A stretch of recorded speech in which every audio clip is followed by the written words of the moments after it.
Buenas tardes, bienvenidos a este tutorial. Vamos a descargar el programa HHSIM. Tecleamos HHSIM. Esta primera liga es la página oficial de HHSIM. Damos doble clic. Esta es la página oficial de HHSIM. Vamos a descargar la versión para Windows. Bueno, aquí ya se está descargando. Yo no la voy a descargar, puesto que yo la tengo instalado. Bueno, nos va a crear una carpeta hsim-32-win. Damos doble clic en esta. Aquí tenemos dos programas ejecutables. Vamos a primero a darle doble clic a MSR Installer. MSR Installer son librerías de MATLAB que nos van a permitir correr el programa. Ahora damos doble clic a HHSIM. En esta práctica se realizará la simulación del potencial de acción en el axón gigante de calamar. Antes vamos a explicar quién fue Alan Hodgkin y Andrew Huxley.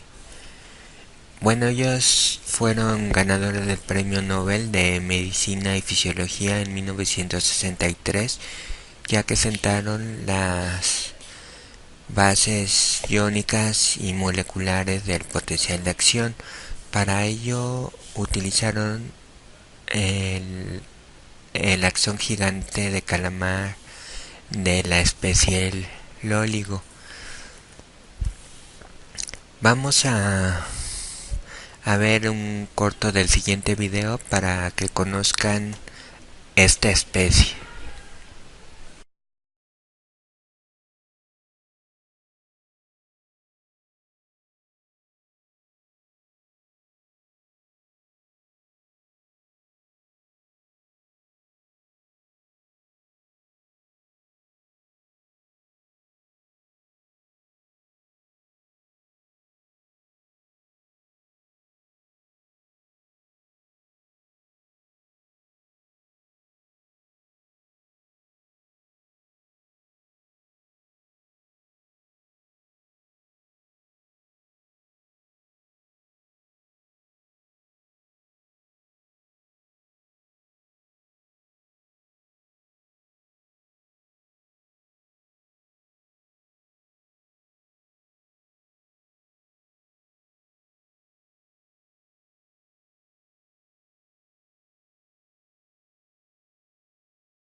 Día que siguió Hodgkin y Huxley. Ellos tuvieron que esperar hasta 1945, cuando la electrónica estaba lo suficientemente desarrollada para hacer un circuito de retroalimentación negativa que, por un lado, permitía medir el voltaje de membrana, y por el otro lado, esa señal de medida del voltaje de membrana entraba a un amplificador, en el cual también se comparaba con una señal comando de voltaje. El resultado era una corriente eléctrica que era inversa a la corriente iónica total que se desarrollaba durante el potencial de acción. Es decir, esta técnica se llama de fijación de voltaje o de voltaje controlado y nos permite medir las corrientes iónicas transmembranales. Aquí vemos lo que sucede cuando se da un pulso subumbral. Tenemos las corrientes iónicas totales. Esta es la corriente de entrada de sodio y la corriente de salida de potasio. Bueno, lo anterior es porque la membrana tiene un equivalente eléctrico, que es un circuito de capacitancia y resistencia en paralelo, en donde la resistencia, ¿sí?, son los canales iónicos y la capacitancia está dada por la misma estructura de la bicapa lipídica, es decir, dos placas conductoras separadas por un dieléctrico. Si tenemos un circuito de capacitancia y resistencia en paralelo e inyectamos una corriente I,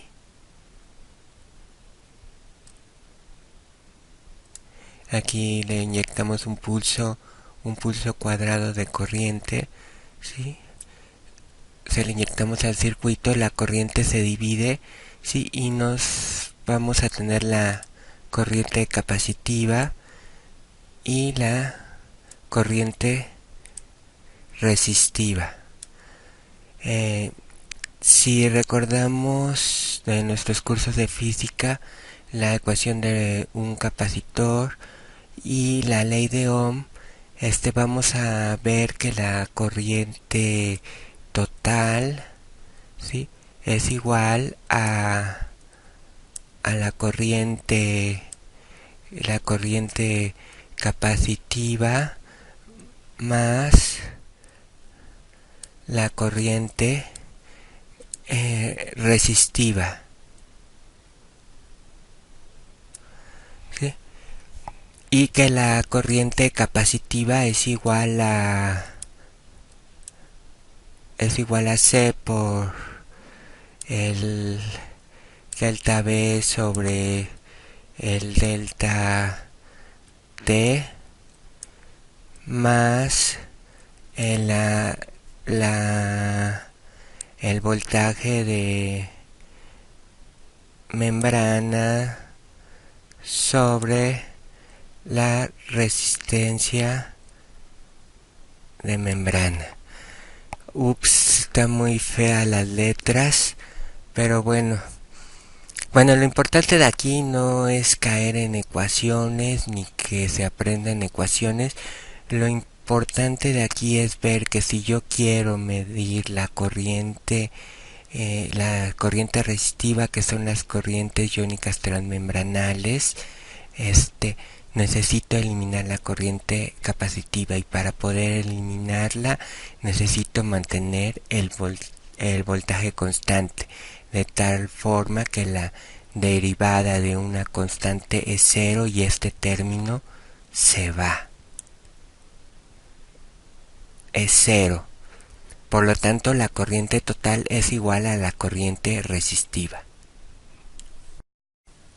Bueno, además de explicar cómo se hizo esta pinza de voltaje, se necesitó el acción gigante de calamar, porque aparte de la pinza de voltaje se necesitaba también crear una pinza de espacio.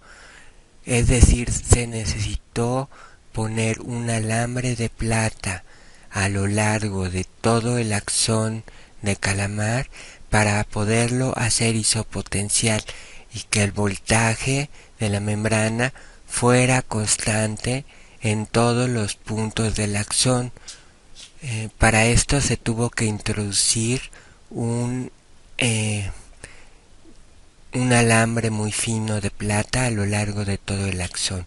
Solamente un axón gigante permite introducir un hilo a lo largo de todo el axón.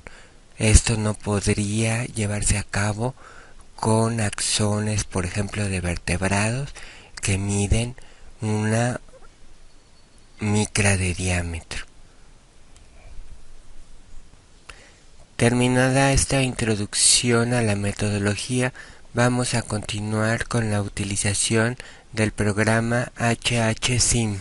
Lo primero que tenemos que hacer es modificar algunos parámetros. Nos vamos a membrana. Aquí tenemos las diferentes concentraciones intracelulares y extracelulares para sodio, potasio y cloro.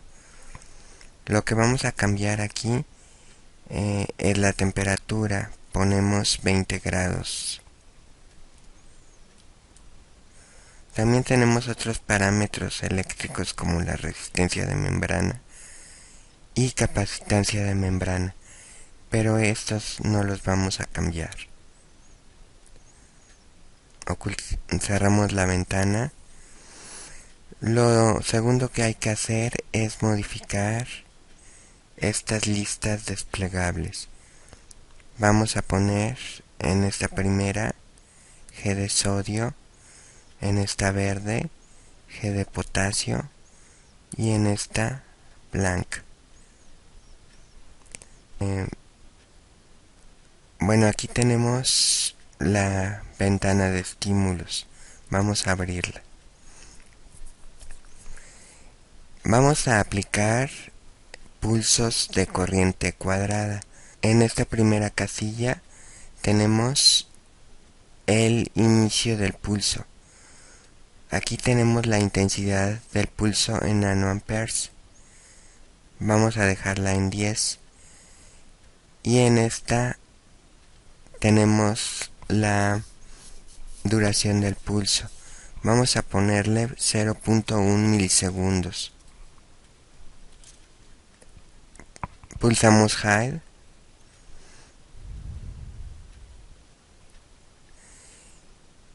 Y ahora aplicamos un estímulo. Ahí yo ya apliqué un estímulo.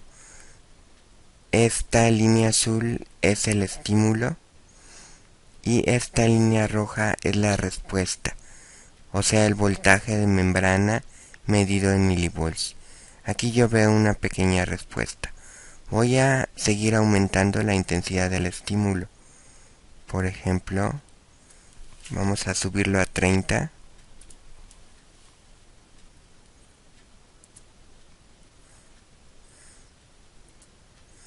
Ahí yo veo que la respuesta se hace más grande. Si la subimos a 60,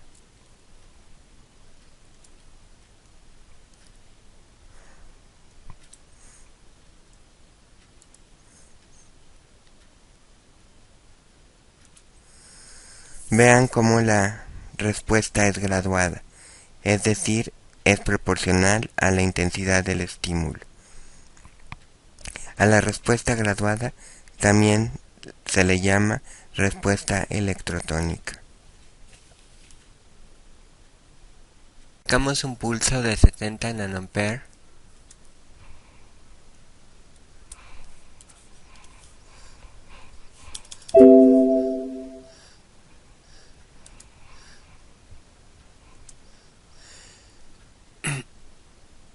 Vemos que este pulso ya es supraumbral y se dispara un potencial de acción.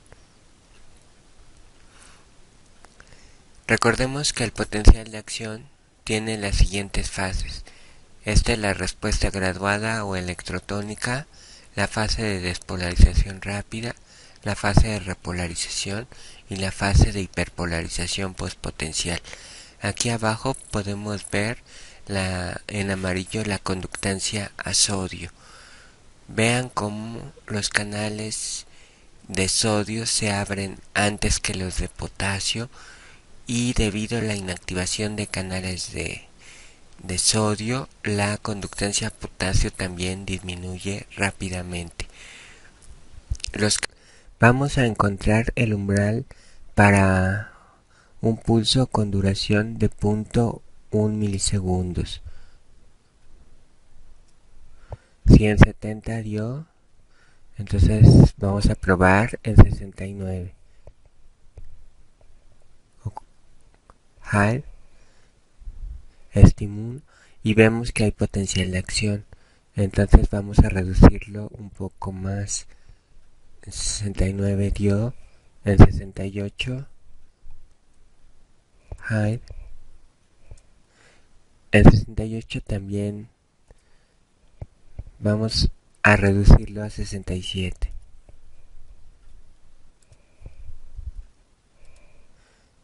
En 67 también hay. Vamos a reducirlo a 66.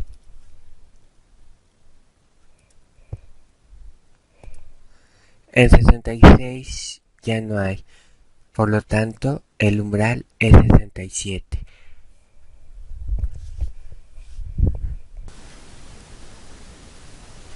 Bueno, lo que tienen que hacer es seguir el manual y encontrar la duración mínima para que estímulos con intensidades de 5, 10, 15, 20, 35, 40 y 66 nanoamperes que puedan provocar un potencial de acción. Es decir, hay que encontrar la duración mínima.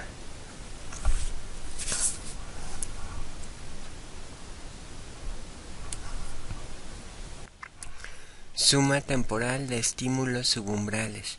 Vamos a establecer el primer estímulo con una intensidad de 15 nanoamperes de 0.4 milisegundos y un tiempo de inicio de 0 milisegundos. El segundo pulso va a ser similar, pero con un tiempo de inicio de 15 milisegundos. Ocultamos y damos el estímulo. Bueno, aquí están, son los pulsos, son subumbrales, las respuestas son subumbrales. Vamos a entonces a ir acercando, vamos a ir acortando el tiempo de inicio del segundo pulso. Entonces, si lo acortamos ahora, por ejemplo, a 8 milisegundos,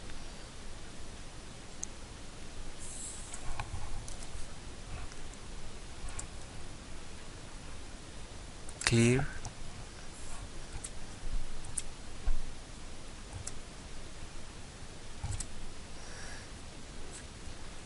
vamos a seguir acortándolo a 4, 2 y 1 milisegundo.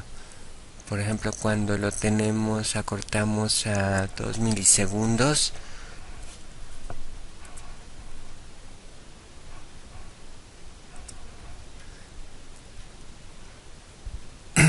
Veamos qué pasa cuando lo acortamos a 1 milisegundo. Bueno, ahí vemos que los pulsos se suman y se obtiene un potencial de acción. Periodo refractario. Vamos a establecer el primer estímulo con una intensidad de 50 nanoamperes, una duración de 0.11 milisegundos y un tiempo de inicio de 0. El segundo estímulo va a tener una intensidad de 40 nanoamperes, una duración de 0.11 y un tiempo de inicio de 20 milisegundos. Hide, activamos el estimulador. Bueno, aquí tenemos dos potenciales de acción. Ahora vamos a repetir la experiencia con un tiempo de inicio de 5 milisegundos para el segundo estímulo.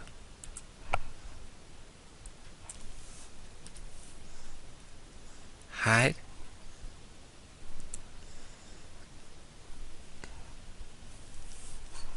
Y vemos que se sigue produciendo el segundo potencial de acción. Vamos a encontrar el tiempo de inicio para el segundo estímulo al cual desaparece el segundo potencial de acción. Vamos a probar con un tiempo de inicio de 2 milisegundos.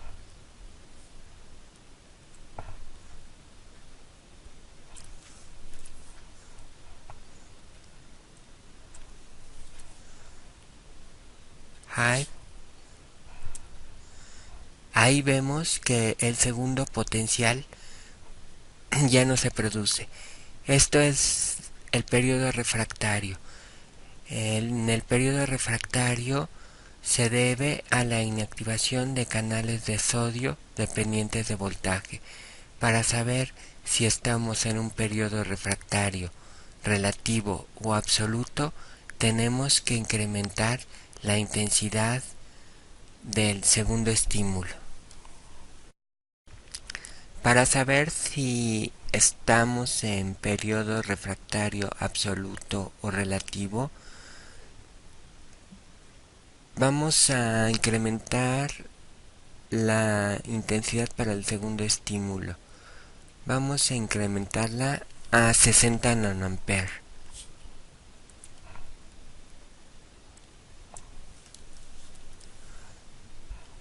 High.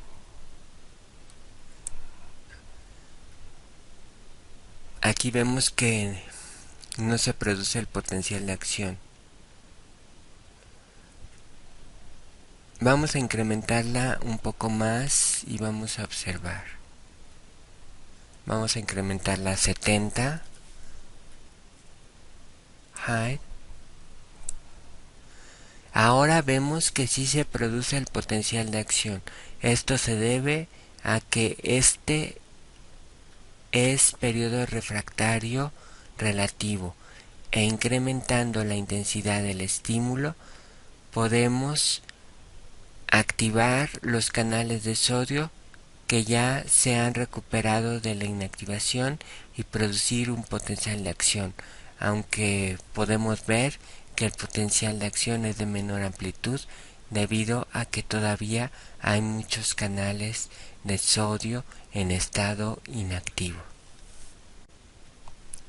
Vamos a reducir el tiempo de inicio del segundo estímulo hasta 1.8 milisegundos.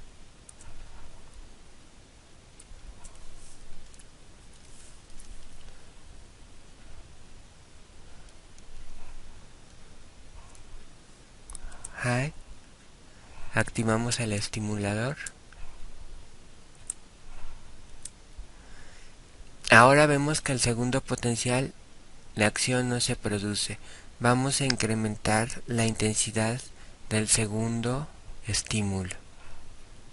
Vamos a probar con 80 nanoamperes. High. Activamos el estimulador. Y ahora vemos que sí se produce.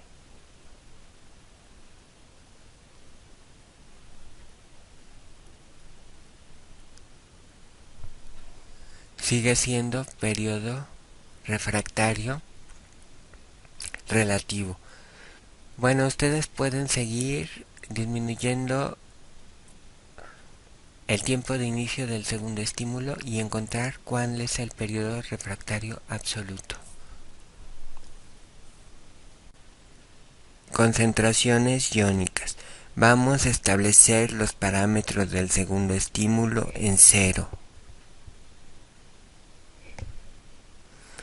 Para el primer estímulo vamos a ponerle una intensidad de 20 nanoamperes, una duración de 0.5 y el tiempo de inicio de 0 milisegundos.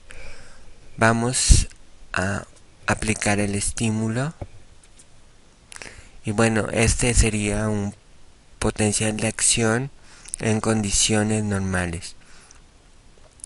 Ahora vamos a membrana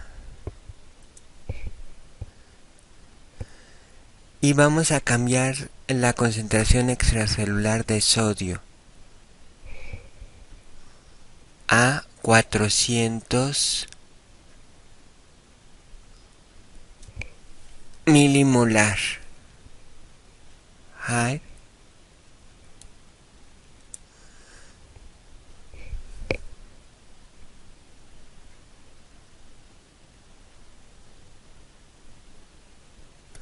Vamos a seguir reduciendo las concentraciones de sodio de 50 a 50.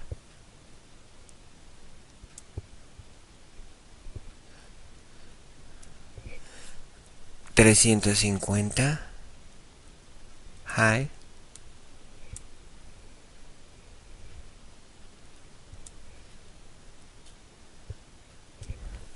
300,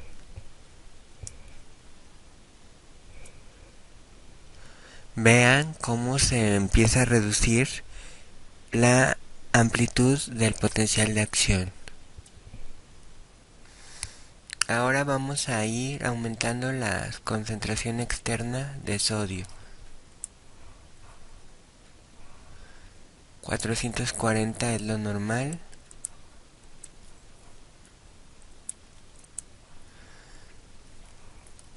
Y vamos a seguir aumentando.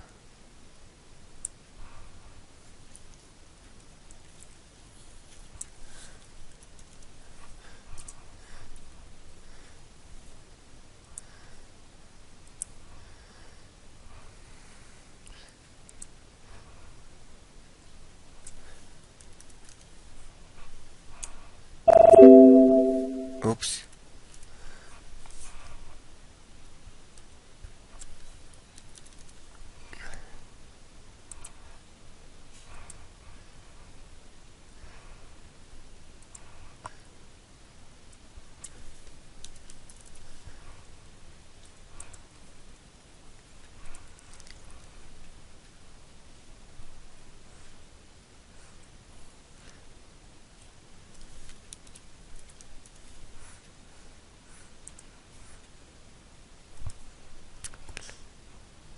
Vean cómo ahora se incrementa la amplitud del estímulo.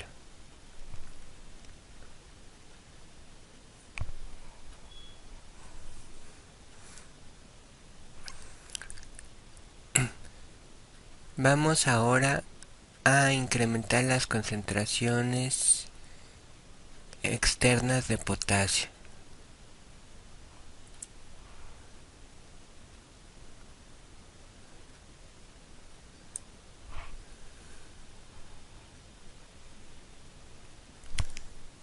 Por ejemplo, de 5 en 5.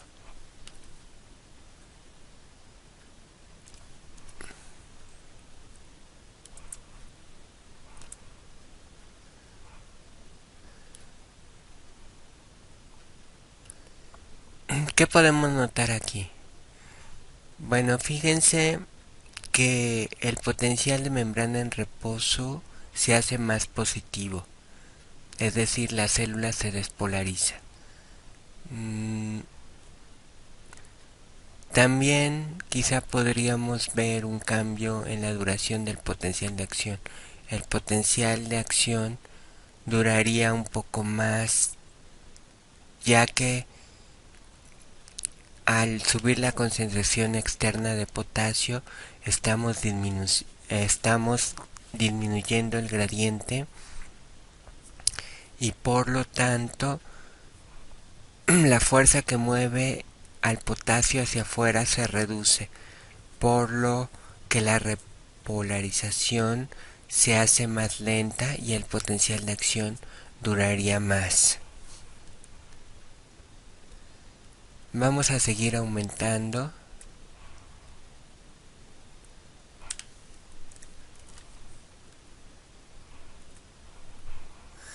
Bueno, ahí qué pasó, le puse 30 milimolar de potasio y la célula empezó a descargar espontáneamente. Vamos a parar.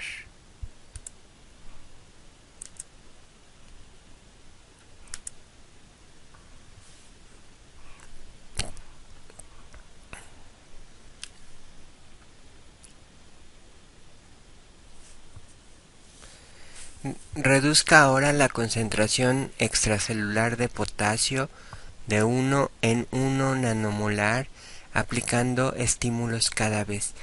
Continúe reduciendo aun si no se provoca un potencial de acción. Continúa con la siguiente maniobra, canales dependientes de voltaje.